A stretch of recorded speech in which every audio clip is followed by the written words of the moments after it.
Jose, Jim Delapine here. I want to give you another video, some tips on this. So this looks funny. You know, you chose a background image that places him in an environment, and it works perspective-wise. It looks great.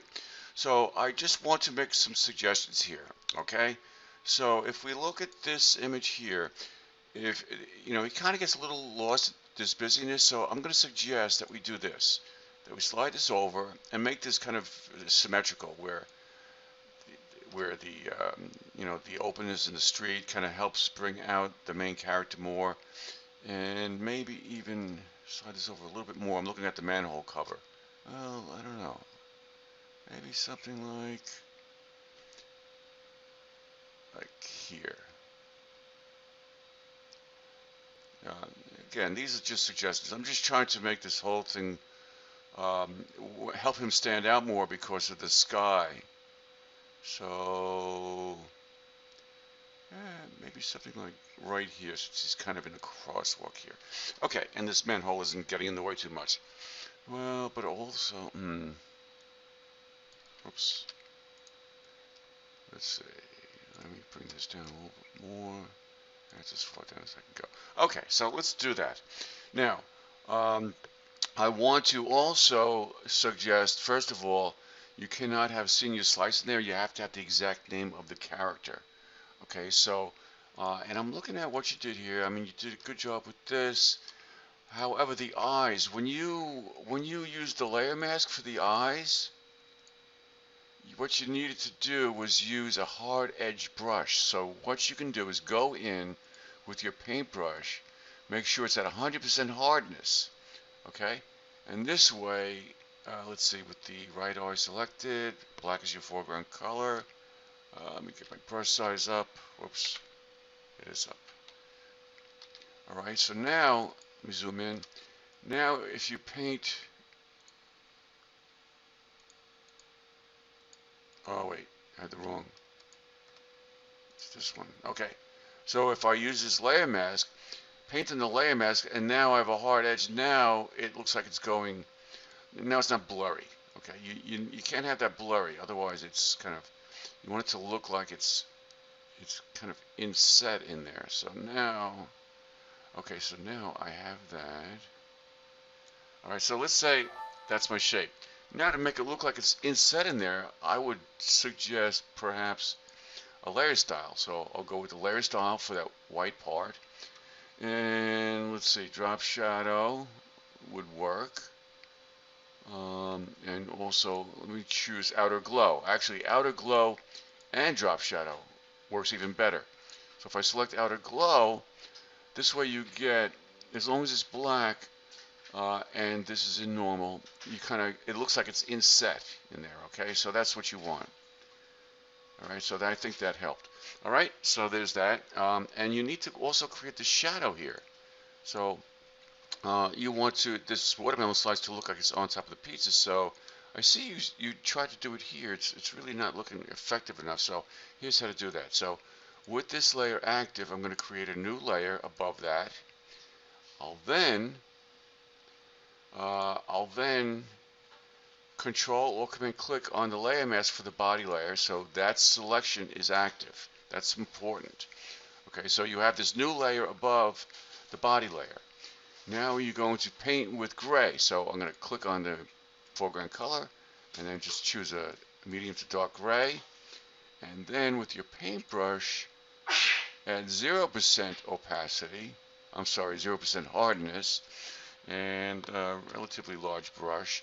Notice I'm hitting my left or right bracket key to it's a shortcut for increasing the brush size or decreasing it.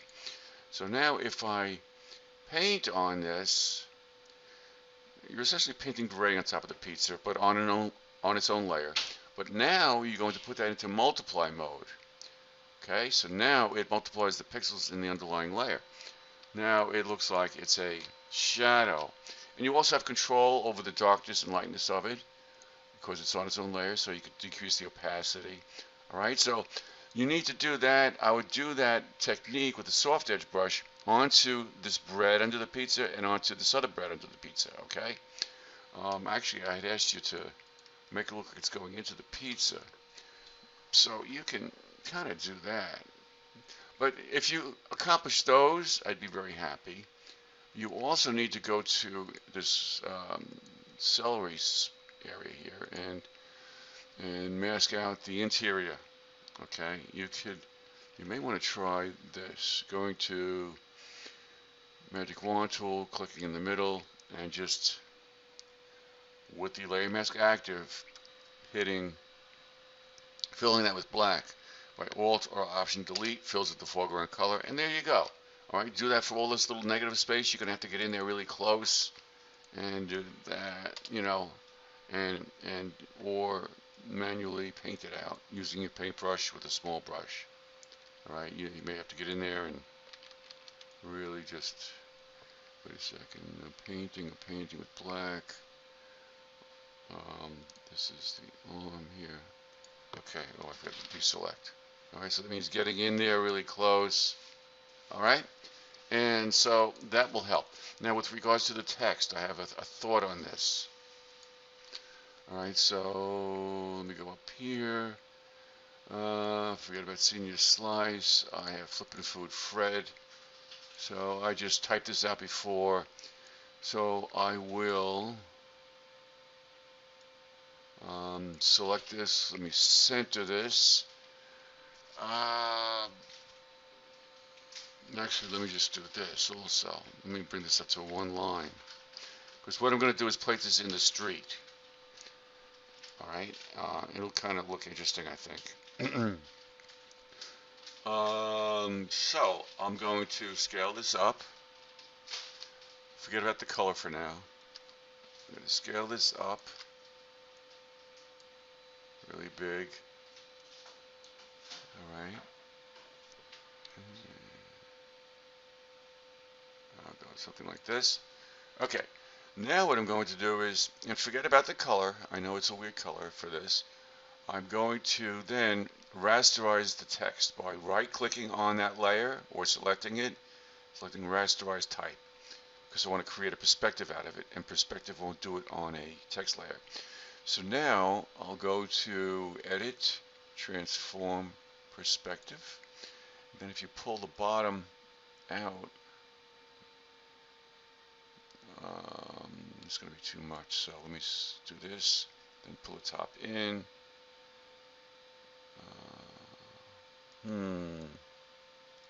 I could see that the flip is going to be too far away. So let me undo this. I'm going to go back.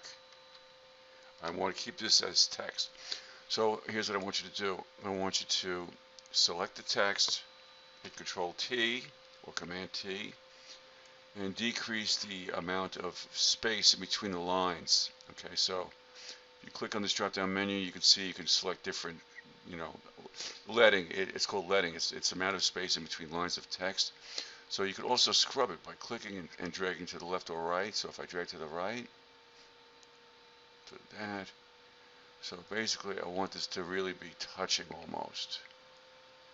Okay, so something like that. All right, now we'll rasterize the layer. I'll go to Edit, Transform, Perspective, and see if I can get this dramatic perspective that we see on the street.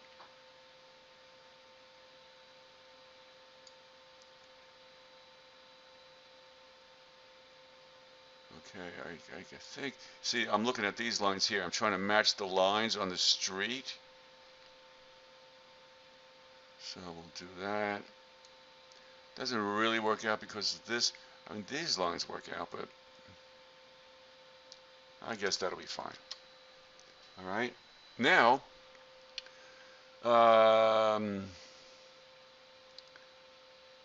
okay, so now I know this is dramatic. I'm going to Control Alt Command click on that layer.